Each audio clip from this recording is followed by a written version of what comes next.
Hi guys, Ming here from Ming to talk about the 3709 Bluefin. This is a diver we launched early in 2024, which is not quite the successor to our earlier H41, but something a little bit different and perhaps not in the mold of a conventional diver with a traditional rotating bezel.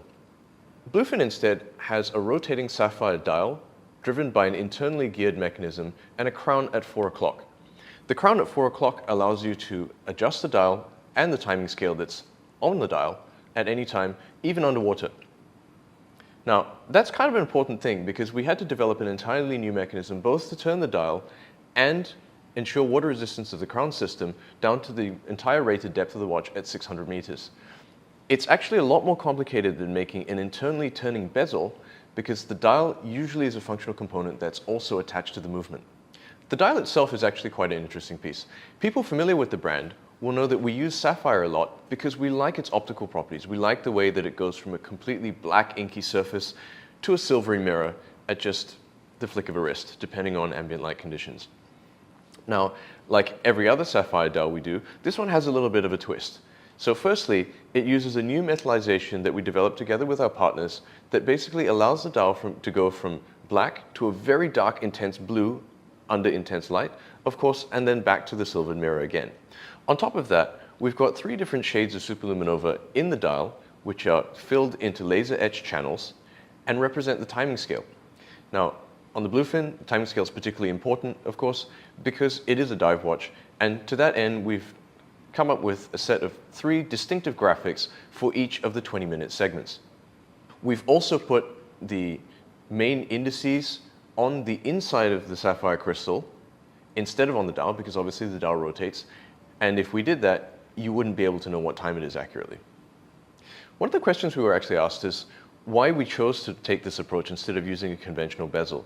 Now, this is a design-related thing, and basically, if we had a conventional rotating dive bezel, that means the dial itself would have to be commensurately smaller to leave space for it, or the case would have to be a lot bigger. Now, in the interests of balancing wearability and size and visual impact of the case, we actually found the best solution was to use a rotating dial, put the scales on the dial, which therefore would allow us to keep the dial apparent opening size large enough. It would allow us to have visible and legible scales over the bezel, or the timing scale in this case, and keep the entire watch a little bit more compact. There are a couple of other interesting and useful features on the Bluefin that are specific to dive watches. Now, firstly, the time setting crown screws down, and there is a little red indicator to tell you that the crown is unscrewed and unlocked, and therefore the watch is not safe to swim with. On the other hand, the crown at 4 o'clock used to set the internal rotating timer bezel actually can be used underwater. It doesn't pull out. It has 3 gaskets and a special system to basically make sure that it's waterproof all the time, and you can turn it underwater, obviously, because you need to be able to set the dive time. The case of the Bluefin is in stainless steel. It uses a pressure balance design that takes into account the curvature of the front and rear sapphire crystals to increase the effective pressure resistance of the design compared to materials that are flat and planar and of a comparable thickness.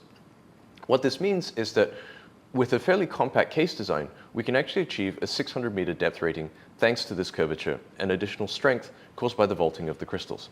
It also means that it's possible to have a display back on a watch that reaches 600 meters. Interesting piece of trivia, the cases that we destruction tested actually failed at about 900 meters after 24 hours, which means that the overall resistance of the Bluefin is a good 50% higher than its actual rated depth.